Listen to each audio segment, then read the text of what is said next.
Well, hey, good evening, everybody, and welcome to Tribute Talk Faux Real. That's FAUX Real, as you can see up there. My name's Greg Thompson. I'm your host, and I'm also producer of the Sunburst Convention of Celebrity Impersonators. And I have a special guest tonight as Mr.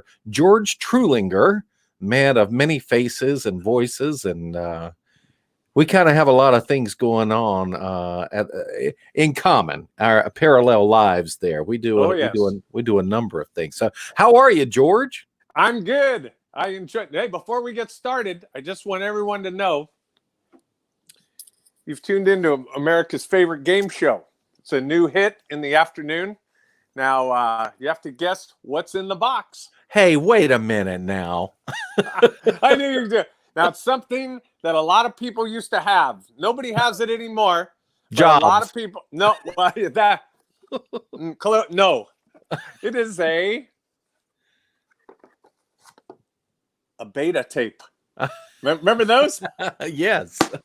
Now I did that especially because I wanted to bust you about the about the game show. If you haven't seen Greg's show in the afternoon, it's really cool. Guess what's in the box? What's in the box? What's in the box? It's very nice. It's fun.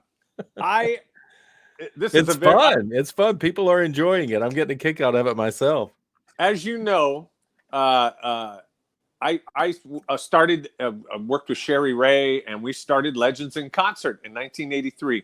Yeah. So when I was a kid, I was 22, and when I first got some money, I went to a place in Las Vegas, and I bought a Beta Max, and I bought a Beta camera, and I went all around, and it was really fun. And in those days, when the mob was running it, when these guys were running it. Mm-hmm. You couldn't take pictures, and nobody had cameras and everything. But if they saw you take a picture, they would give you a warning, and then if they had to tell you twice, they would a big bodyguard or a big guard would open your camera and expose all the film. Just pull it out and say, And today it's just, Yeah, you've got it on your phone. Now, let me ask you this. Right. When you say you weren't allowed to take a picture, do you mean in shows or out on the street or in anywhere? The casino? In any place in a casino, you couldn't do it. But they had a business, those camera girls, and they had the big cameras, and they had the short little skirts and everything. And you'd be in a booth or get at a table getting ready to do a show, and they'd say, "Would you like a picture?" And they were like, at the time, it was a lot of money, $20, or they would try to sell you a package, And sometimes you watched people, because that's the only picture, the only proof that you had that you were in Vegas. So I went out and I've got a Sony Beta Max and a camera. And Johnny Stewart, I asked him, I said, "Hey, is it all right if I just go around and take video?" "Absolutely. You do what you want." I took it from the rafters and from backstage. So I've got all this stuff. So now you put the clock up until today. I had all of these tapes. I must have 50 of these. No kidding. From the 80s, from 84 on, until I got the next format. I didn't That's have gold. anything. I didn't have anything to play it on. And for my birthday, a week ago, I turned 60, and my mom, I had this old Sony, same machine that I bought back in 84. I found a guy on the net, mailed it to Texas, and it came today. And I have been sitting here in my music room, watching Sherry Ray and all the people from the early days of Legends. We had a guy in our show named Eddie Carroll who did Jack Benny, and he was fabulous. It was unbelievable, just like Jack Benny. Do you know what his other job was? What? He was the voice of Jiminy Cricket for Disney. No kidding. For 37 years. And wow. He was an actor and just the most interesting guy. So I've been sitting here in my music room all afternoon watching tapes that I haven't been able to play on anything for about 25 or 30 years. And going back to 1985, I spent all of this afternoon in 1985. That's awesome. So I'm going to be doing put together a documentary, and or kind of a film, and it's going to be a big project. But I just thought I'd do a little what's in the box just in your honor. Well, thank you very much. That has got to be so much fun to go there. Oh my gosh, I forgot that I recorded this. Yeah. Oh, and a lot of because there was a lot of drinking in those days too. Oh yes. And I'm sure, especially in the showrooms, it said drinking and smoking going on. Oh my gosh. During the show. So how you been, Greg, since our lunch in Winter Garden? Yeah, no kidding. All of our plans, all of our big plans to do shows together and to entertain. Although I do have an idea that just came through today that I want to talk to you off air about. So just remember. Well, cool. We'll talk about it when we finish the broadcast, and then I'll go ahead and tell you one of the things that I am hoping will come back. And George, you're going to know exactly what I'm talking about. I missed the era. I was born too late. On one hand, I was born too late, and on one hand, I was born too early. But because I love technology and all of this stuff going on. Oh yeah. But I missed the supper clubs. I missed that. Yeah. And with social distancing now, I'm thinking, if I had the money, that's one of the first things that I would put up is a supper club with a stage where you sit at the table with your party, and that's social distancing because you can put the tables far enough apart and enjoy the show. Because personally, I would be willing to pay more money to go and sit down at a table and watch a show like that. Ironically, we were talking about this, all we really have with this pandemic and the lockdown is time to think. Mm-hmm. And we can't use the excuse anymore. We had a honey-do list. You can't use the excuse, oh, gee, I don't have the time. I'd love to do that.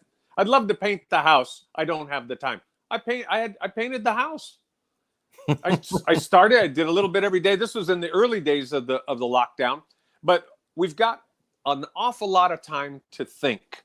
And I want to say this on a positive note because, naturally the subject comes up. I've done a couple of other interviews with the cruise company, and everybody is scrambling to operate in this, what's going to be the new normal. Mm-hmm. And as things begin to open up, did you ever, Greg, think that you would see a day, I know I didn't, when Vegas would be boarded up and closed and Branson, Missouri was open for business? Branson's open? They're doing shows in Branson. Legends will open in Branson, I believe, Tuesday, June 25th. But now, in that big theater, the Dick Clark Theater that they have there, it's over 1,000 seats. It's 1,040 or something like that. I've done 3:00 matinees in that big theater for 75 people, and it looks like nobody was there. Mm-hmm. So their new normal or their new sellout number with the social distancing will be 250. So if you do, so that's the problem to have a great big theater. And even with 400 or 500 people in it, it sometimes would look a little sparse, but yes. Hey, 400 or 500 is a pretty good number. But if they can do that consistently, and then down here where we live, it's my contention that the villages and the over 55 communities on our side of the footlights, Greg, it's not going to change very much. Mm-hmm. It's the audience. Right. It'll be the same audience with more elbow room, just spread out with a little more room. And the people, the entertainment people that coordinate the talent and the shows and the activities at these places, it'll be up to them to figure out the social distancing. So that's my thought going into it as Florida opens up 25%, and now I think restaurants are 50 and what have you. A lot of people are doing the one man broadcasts, the live shows and things, which are great. But I think you're right. They are going to have to do it. Ironically, something like a format like the old drive-in movies could come back. Yes. Remember that? That was distancing. Yeah, we've already been contacted from one of our friends that we were already booked, the Sweeney Family Band, and they want to do they want to do a drive-in concert. So they've got the people to come in and set up. They basically just come out of our board, and they have an antenna a line going out into the middle of the area, Yeah. and that will broadcast about, I think, about 300 feet circumference, and people tune into their radios and they can watch the show and listen in their cars. Um, one of the things that I'm going to do, this is one of the things. We haven't thought through everything with Sunburst at this year. We're moving forward, because I think it's better to move forward than to go ahead and cancel it, and then we come up on it and go, oh man, we could have had it anyway. No. But one of the things that I'm going to do, because it's still going to be a concern, I am going to set up, how we have the chairs set up theater style at Yeah. Sunburst. Not going to do that. I'm going to do the tables. I'm going to put 6 tables, or five or six in each row. So if there's a party of 2, they get their own table. If there's a party of 6, 3 go on one table, 3 go on the other table. And I won't nearly I'll have about half as many people, but it'll be kind of a classy atmosphere with sitting at the tables and everything. We'll just tell everybody to clap twice as loud. What is the date on that? In September? September, the whole convention is September 2nd through the 6th, but the showcases are September 3rd, 4th, and 5th. Okay. See, by September, right now it's a new concept. Everybody's afraid.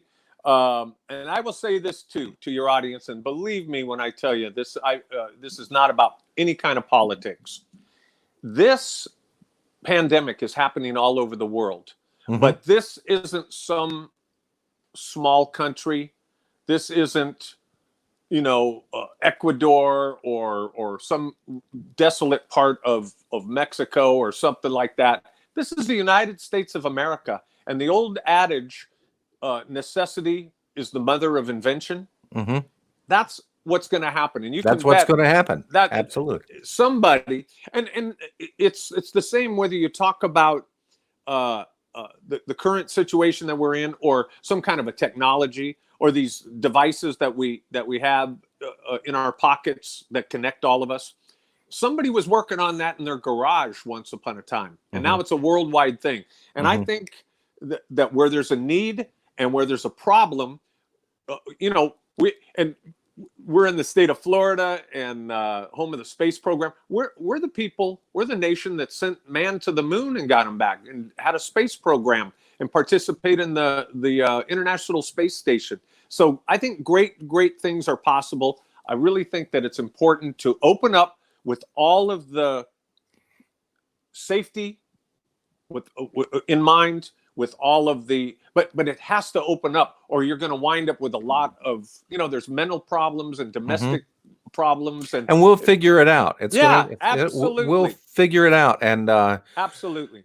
Well, I was going to say something that slipped out of my head, but yeah, everything. Oh, I know what I was going to say. I compare it to when, and I said this 6 weeks ago when all this first came in, and I said, you know what, this is why I say, on one hand, I was born 20 years too early, because I love all of this technology. Everybody knows I love social media. And I'm right at today. I'm going live again tonight later on, and I'm going live 4 times a day.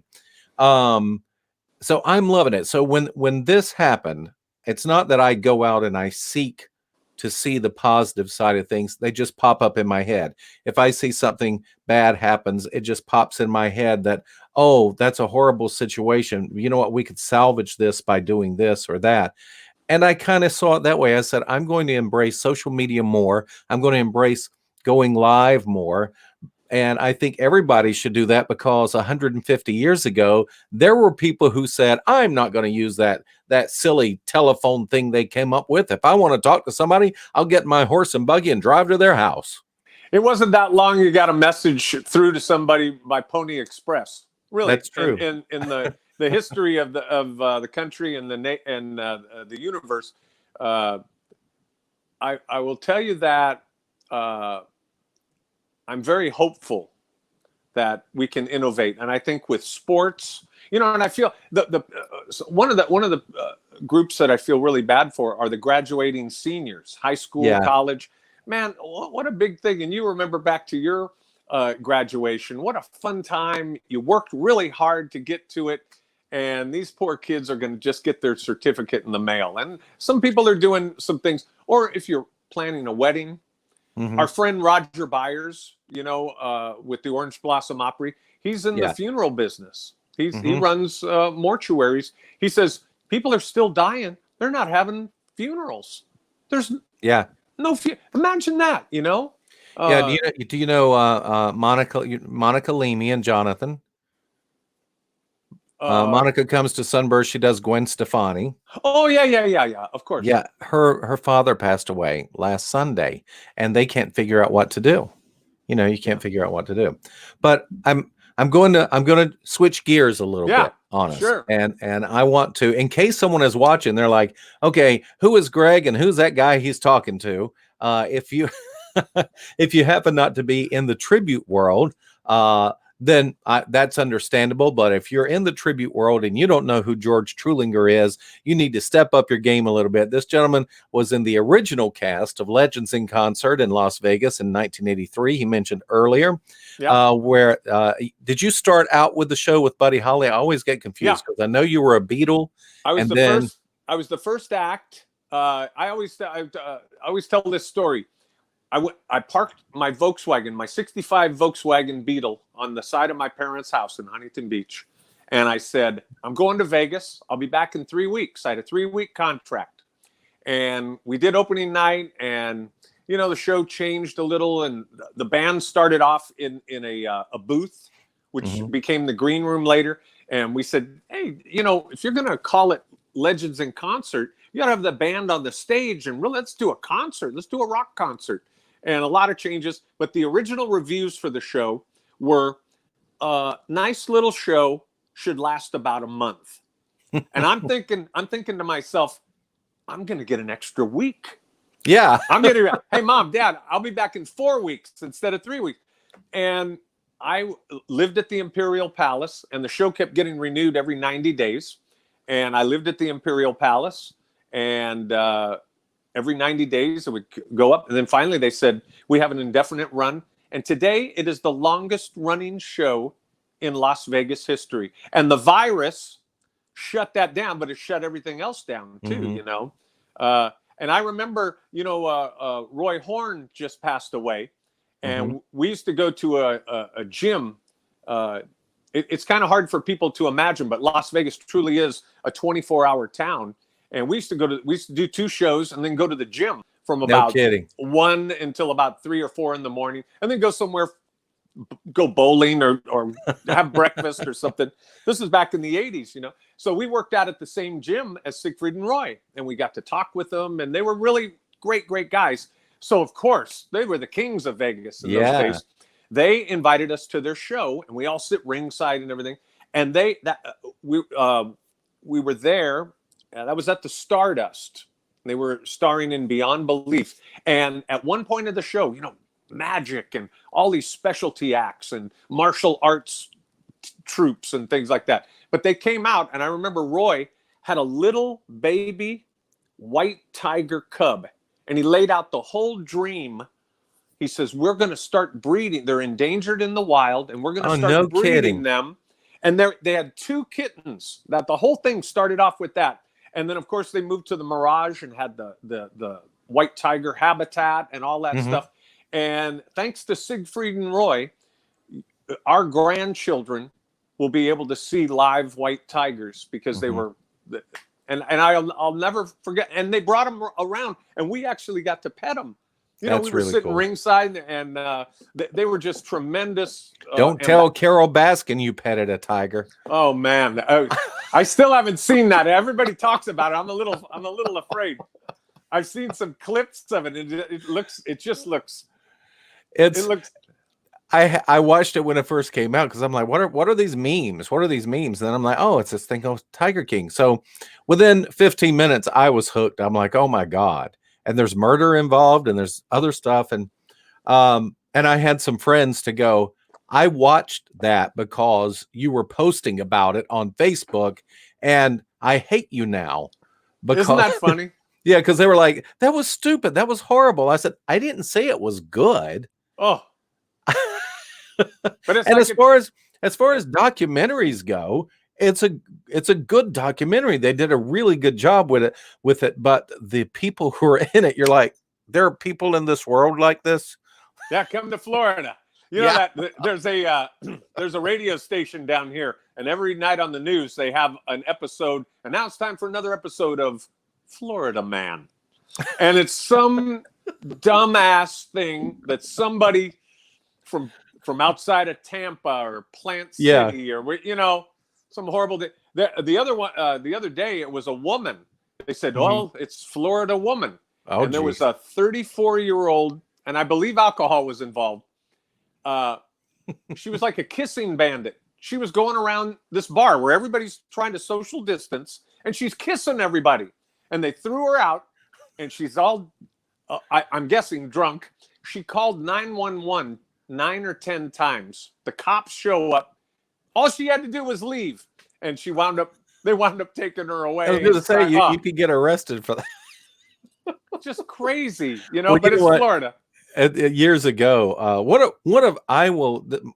guilty pleasure, one of my favorite television shows, and thank goodness it's still on the air, is Cops. I love Cops. I can watch that show and feel so much better about myself. That's like people who watch Hoarders to feel good about themselves. Yeah. Well, this house is a mess, and you watch Hoarders and you go, it's not that bad. Look at me. Look at me. I haven't thrown anything away for 35 years. Look at this. The other show that came on was America's Most Wanted, and I loved America's Most Wanted. But the thing that happened 3 out of 4 times when they would do the recap of America's Most Wanted, they would always say "last seen in Florida." Yes, absolutely. And when the cops show up and the guy hasn't got a shirt, and while they've got their guns pointed at him, he's lighting a cigarette. This guy's going to jail. Well, I like the ones who always go, can you give me a cigarette? They got their hands behind their back. Can you give me a cigarette? And they're like, no. Can I say goodbye to my girlfriend? And she comes out and she got her teeth. Hey, speaking of America's Most Wanted, you want to hear? Now this is a true story. It's really sad, but you said America's Most Wanted. Mm-hmm.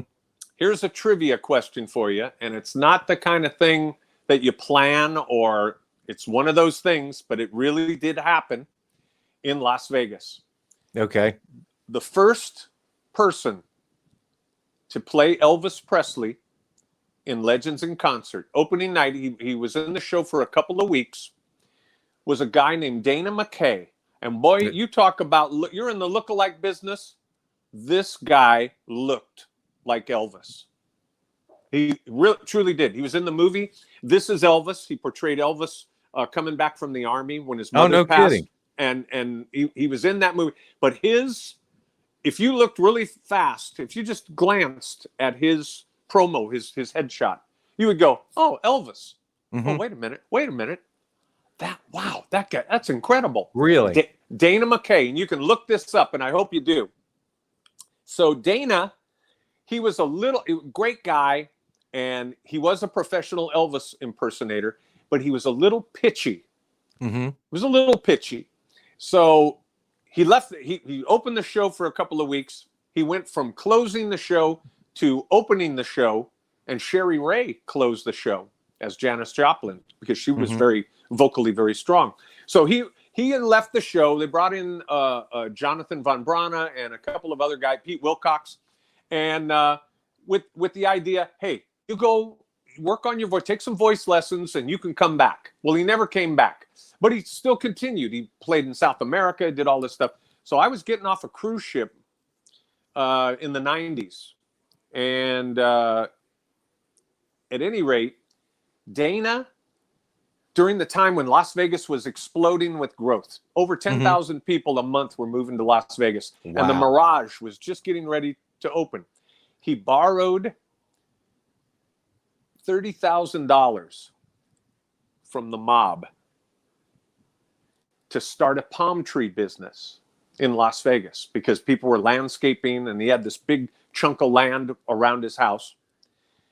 He borrowed the money from a nefarious source, got delivery, got $30,000 worth of palm trees delivered and it snowed in Las Vegas. Oh my God. All of his palm trees died. And the Mirage, they had just landscaped the whole front of the hotel, getting ready to do it. And all of their foliage died. And they ripped it out. They were working 24 hours a day to get it ready for the opening.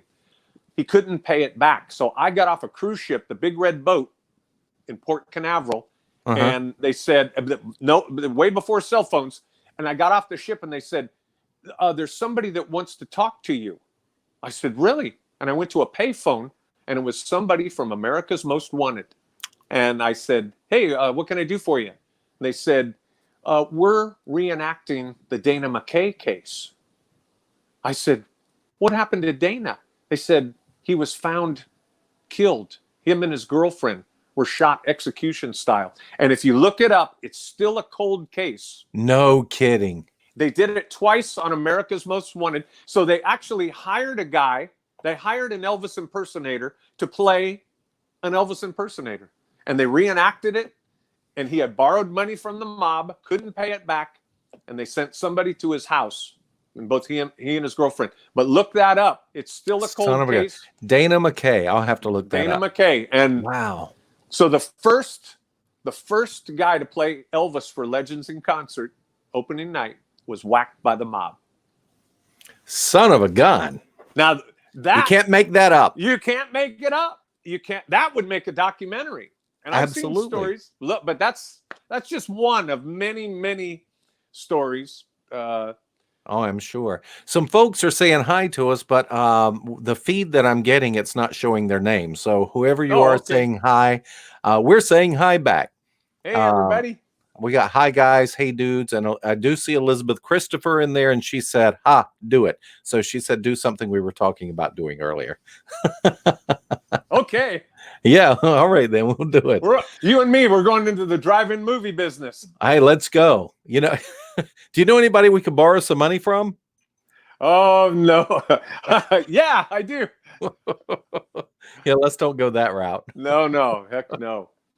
So George started out as Buddy Holly with Legends in Concert, but you also have performed as Mick Jagger.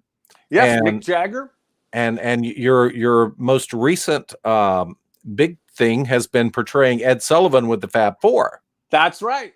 And you know, in our business, and I hope all the and you know, if you're not watching it live, you can watch the replay. But all of our friends, what a family we have there at Sunburst. And I like to encourage everyone to support the Sunburst convention. If you're a tribute artist and you haven't come, you owe it to yourself and your career. If you're serious about what you do, you need to come to Florida and fellowship with all of your peers. You know, they have in every other profession. If you sell cars, they have a convention. If you're a mortician, they have a convention. Any business where they get together and they swap ideas, you network. The seminars are invaluable, especially to the newbies, the people just getting started. And you know what I like to say, and remember, when we first came to Las Vegas, the only other impersonators were in shows called Boylesque, and then later on Lacage, were men dressed as women, drag artists.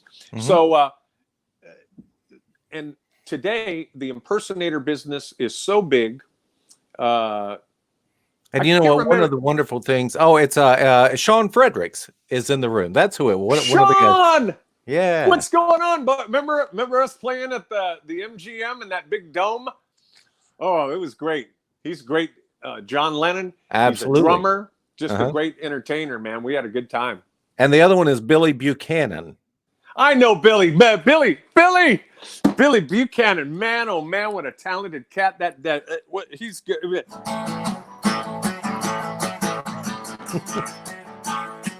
Yeah, Billy Buchanan. I did that in your memory, Billy. There you go. He's a jamming dude, man. Absolutely. He does a number of characters as well. Celebrities. He's great. Have you seen his live podcast? Yes, I have. I Really? catch it. I jump in every now and then. I want to do one, but guys like Billy just intimidate me. You know what I mean? Because you're always your worst critic, you know. And I don't know. Me singing a Hank Williams song is nothing like Billy throwing down. You know, I know what you mean. And what's weird for me is the type of performer that I am. You know, MC, and then I've started doing the Southern Greg Thompson show and everything like that. And I'm so used to getting immediate response from the audience. Oh my gosh. That it's tough to get in front of a camera and there's nobody clapping or laughing and you're going, was it good? Did they like it? I don't know if they did or not. Well, see, this format right here, it's like I'm talking to you. It's like we're sitting across at a table like at that restaurant in Winter Garden. Yeah. But when you're just doing a podcast, I don't know if you can see yourself or whatever, and there's no applause. You don't know if it's going over. I have a good friend of mine, Hal Bruce. He lives up in Nova Scotia, and he's a one-man show, just him and his guitar. Tommy Treadway. They're you know, you start getting artists of that caliber, and it's a little intimidating. But I want to do it. I learned Ricky, Don't Lose That Number. I did. I wrote a parody song. You want to hear a little bit of it? Absolutely. Please, sir. It's a COVID. All right. You know the old and Billy Buchanan. He does does a lot of Chuck Berry. Now, Billy, I'm going to do this, man. Don't steal my bit. Go ahead. I don't care.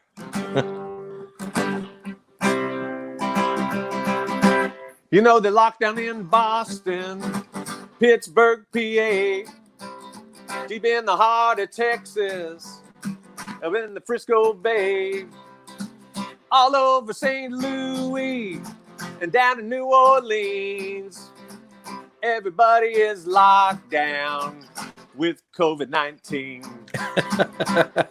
You got COVID-19. You just got to have a whole lot of protection and wear a big old mask. It That's great. Like that. That's great. And we did that. You should absolutely do that. You should absolutely. Oh yeah, I'll do a video of that. The one thing that if I can get it in my head is that, you know, I used to be a radio DJ. So I was used to, that was my thing. You sat in a room and you talked to yourself and you played records. So that I can do. And I tried, you may have seen me, I've tried to do DJing on Facebook Live, but I don't own the licensing. It doesn't work. They send me messages and say, you're using license. I'm like, I know, but who do I pay? Did you read my post, my response to that? Yes. You know, I likened it to, you know, on the Titanic, when the ship sank and the band played on, that'd be like a union rep finding the band that played as the Titanic sank. You know what I mean? It just doesn't make any sense. Technically, you're right. Technically, there's copyright. Technically, you can, you know, we're making it up as we go along. That's we're trying to adapt. We're trying to, as they say in the movie, The Outlaw Josie Wales, we're trying to endeavor to persevere. That's it. That's the line they gave the Indians, you know, endeavor to persevere. And that's exactly what we're trying to do. You just got a question. Said, isn't that the Beach Boys song that Chuck Berry sued them over because he said it was too much of a ripoff of his song Sweet Little 16? Sweet Little 16 turned into Surfing USA for the Beach Boys. And they wound up settling out of court and giving Chuck Berry the writing credit. So if you look up who wrote Surfing USA, it says Brian Wilson and Chuck Berry. Oh, no kidding. Yep. Oh, that's pretty cool. Well, getting back to what you were talking about. Yeah, my thing was, you know, yes, I know copyright laws, and I think everybody should get paid for their work for writing the songs. But I've got 35 people watching.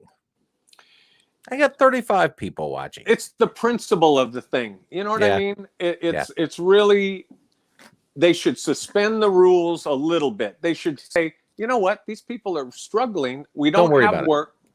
Just let it slide. Now, when things get back to normal, we were talking about, I think they're talking about playing baseball in an empty stadium, and they've already done NASCAR, which the television ratings were through the roof, you know. No kidding. I didn't know that. Oh yeah. And don't you think it's just my opinion. Wouldn't it be better to have some people than no people? Mm-hmm. Social distance. You got a baseball stadium or a racing, the Daytona Speedway. If you had a race there and it holds 75,000 people, wouldn't it be, or a baseball game or a football game? Football season's coming up. Wouldn't it be better to have half the people there, Mm-hmm. half a Get nobody. stadium, Yeah. than nobody? It just doesn't make sense to me.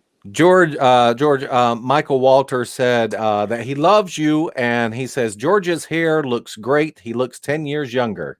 Well, I'm older than white thread, Mike, and I love Mike Wally Walter, man. In fact, you and I, that was the last time we played together. That's right. We got to work Hank Williams Sr. into the Sweeneys somehow. It's just that's the only time we get together, Yeah. Well, unfortunately, a couple of things have popped up. I think people are starting to think, and they're thinking, hey, I've got entertainment. I can do this. And it goes right along with social distancing. So I got a call from a good friend yesterday and said, hey, I got this idea and you'd be a great MC for this. And that's what's going to happen. So I think I'm thinking things too. That my trouble is, George, and you may be in the same boat as I am. During this time, I don't sit around going, man, I don't have anything to do. My mind starts going and I go, I got too many things to do. I got too many things I want to do. We've got nothing but time to think and ponder. And you have to purposely stop watching the news because it's all doom and gloom. And they're so many cases today, so many deaths, so many this, so many that. I hate it. I hate the division. But again, this is America. We're gonna get out there. We're gonna live. We have to live our lives. We have to, and do it safely, do it sensibly, but we have to do it. And once we start with the 25%, and I think Florida has a real opportunity to show what the possibilities are. Of course, we got great weather, but that real hot, sticky, muggy weather is coming with the afternoon showers. It is.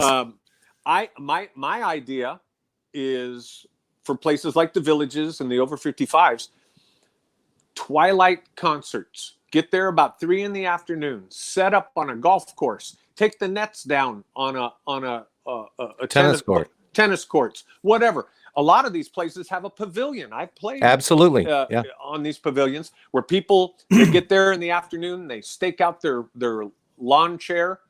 The only difference is, like I said before, on our side of the footlights, it's not going to be any different. We're going to do the same show. We might have to look and work a little harder to connect to an audience that's spaced out.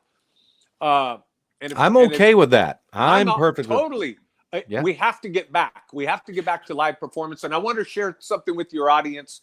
Maybe you don't know. Maybe I think we've talked about it though. My grandmother was in vaudeville. She played on Broadway. She was a dancer. I don't think I knew that. She toured around. She did shows with Will Rogers. Her career lasted from 1928 until 1931, the height of the Depression. And she lived in DeLand. She lived here in DeLand and had a little house. I pass it every once in a while and think of her. And she told me, when times are tough, I'll never forget this. When times are tough, that's when people need entertainment more than ever. And I think we're going to see a real resurgence. She performed when shows were like a nickel. That's where the term Nickelodeon came from. Oh, no, I didn't know that. Oh, yeah, absolutely. And there's going to be a resurgence. Like after World War II, there was the war years, the big band era. But when the war was over, the 50s and all the great rock and roll and television and suburbia and all of this stuff. And after tragedy, I think we saw a bit of it, certainly a surge in patriotism after 9/11. But when there's a big event or there's a period, usually a war or something like that, afterward, it's a real big time for entertainment. And, if you think I'm counting on that. Think about the Beatles. The Mhm. Beatles came along just weeks after JFK's assassination in Dealey Plaza. That's The true. country was numb. They needed something to get them out of their funk. Here comes the Beatles, and they opened the door for the British invasion, and that opened the door for the 60s, and it just took off. Well, I tell you what, I'm really enjoying doing these sessions, this Facebook tribute talk for real. I started out as a podcast a year ago, did 14 episodes and let it slide, but people seem to really be enjoying this video. And the cool thing that's coming out of this, George, is talking to other tribute artists, people in the business, and they're coming up with these ideas. And I talked with Scott Mason earlier, and he had an idea that, you know what, with tribute artists, they're self-contained. They can come in by themselves. They don't have big bands and a whole troupe of people coming in. And you're talking about doing outside concerts. I'm sitting there going, we've got the Sweeney stage, and it's decorated Sweeney, but it's not hard to decorate it and look nicer. We can roll that in somewhere, do an outdoor concert, tell people to bring their chairs up, and that stage can be used for tribute artists, comedians, bands, whatever. And maybe we just need to roll into these places and and set them up, and need to tell them, hey, we can roll into your grounds and do a show for them.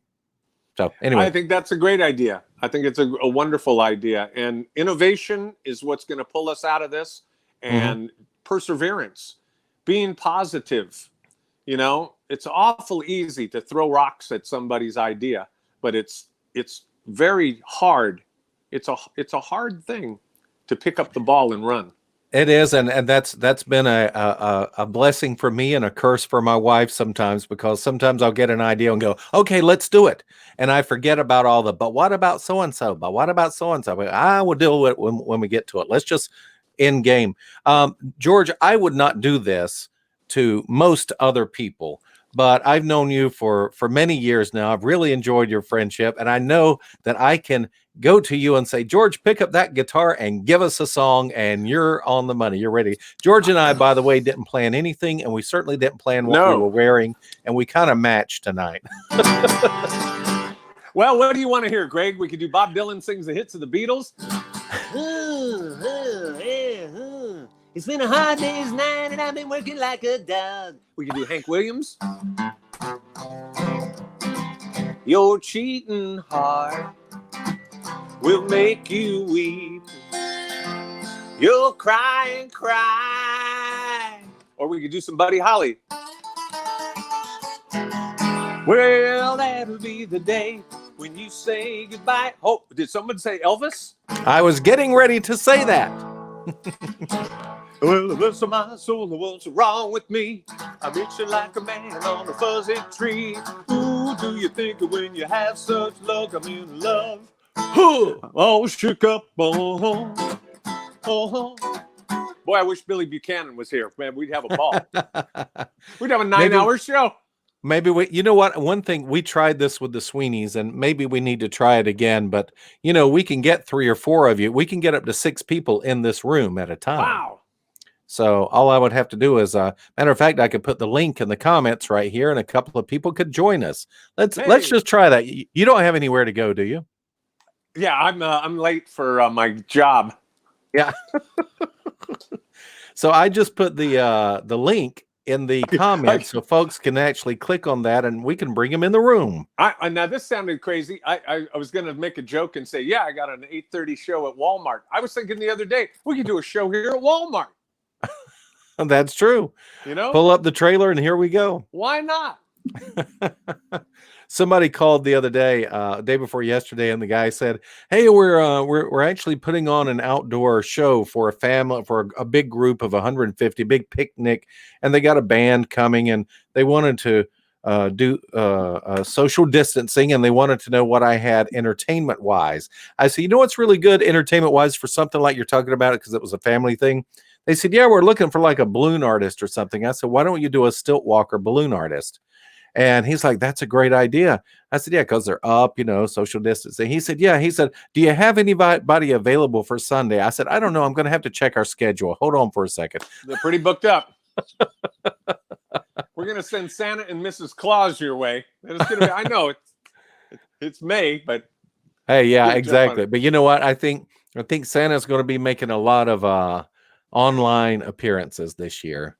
That's a big business for us, and No I more, don't. no more kids, no more kids on your lap though. Nope, nope. As a matter of fact, we're get in case somebody wants it. We're looking at it that no kids on the lap, but they can sit next to Santa. Yeah. Yeah.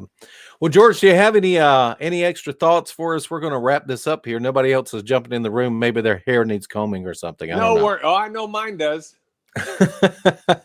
Your hair Uh, looks great.